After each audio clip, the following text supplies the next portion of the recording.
I'm going to go over 11 mistakes that Tesla owners should never make with their Tesla, and I'm starting right now. Now, the first mistake that you should avoid is by using the manual door release in order to exit your car. Now, the proper way to open up the door would be to use the electronic button found on the arm of the door. And all you do is come over here to this button and you pop it one good time and the door will open. And another mistake that you don't want to use is improperly closing your frunk, because unlike a traditional car where the frunk, or should I say the hood, is very heavy and you can slam it down and it can close under its own weight, with a Tesla, this is light material. Remember, most of the car is made out of aluminum, so you don't want to slam it because you will damage your frunk.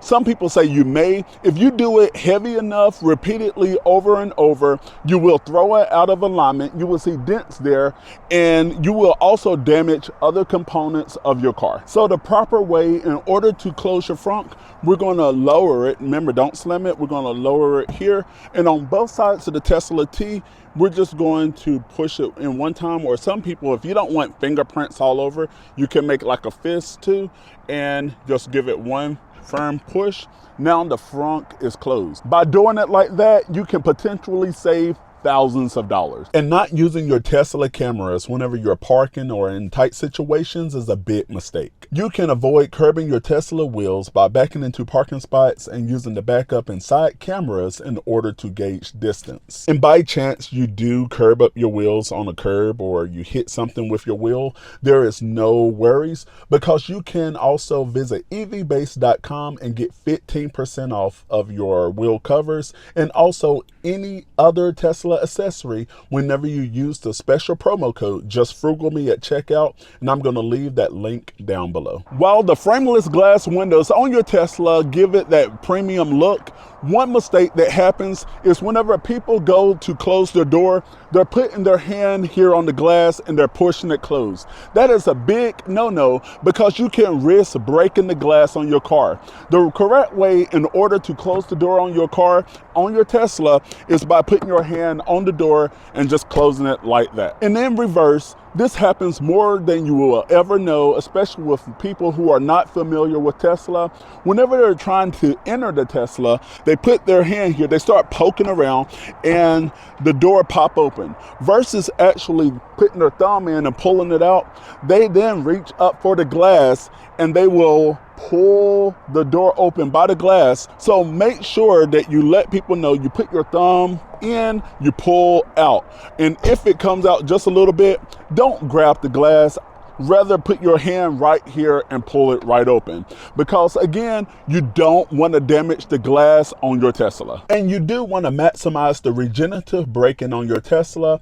And how this works is, anytime that you take your foot off of the accelerator when driving your Tesla, essentially the motor is going to begin to slow the car down, and all of that energy that it's capturing is going to put it right back into the battery pack in your car, increasing your range. And not to mention that it's not using the physical brake pads on your car, so therefore you're saving money too, because now you don't have to continuously replace the brakes on your car. Another mistake is parking your car in bad parking spots, like beside shopping carts, because your Tesla, the material is lighter than most cars. In traditional cars where you can pop out a dent with your Tesla, it is so much harder. And you know what people do anyway, they get their shopping cart, they get halfway there, and then they just start pushing it anyway, and sometimes it will ding your Tesla. And if you get a ding in your Tesla, it will damage the car. And a big mistake is not preconditioning your battery before you go to a supercharger. Batteries in Teslas mainly comprise of lithium-ion cells, which can degrade with each charge and discharge cycle. Charging these batteries, especially at high rates, can strain them if not done under the right condition. That's why it's so important for the life of your battery is to precondition your battery. And the easiest way to do this, whenever you're on your way to a supercharger, even if you know where the supercharger is, you're just going to come over here to your GPS and you're going to find your supercharger, and let's just say we're going to go right here. And once you press that, the car will start preconditioning the battery before it gets to the supercharger, and that way the car will start preparing the battery for the best possible charging conditions. And charging your Tesla up to 100% will decrease the life of your battery.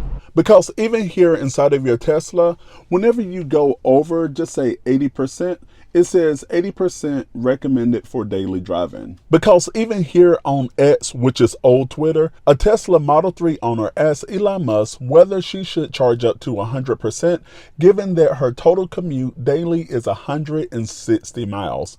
Which leaves her very little wiggle room to do anything else with. And Elon responded that she should still charge between 90 and 95% to reap the benefit of regenerative braking. You should never charge to 100%, not unless you have a Model 3 with an LFP battery. Then in that case, it is okay to charge to 100% because the battery chemistry on that battery is different from the lithium ion batteries. And don't let your battery get down very low. Below 20% is the recommended low on the battery. Because if you let the battery get down too low, it will play a faster role in your battery degradation than just say if you were charging to 100%. And in some situations, your Tesla may even refuse to accept the charge if it's down very, very, very low.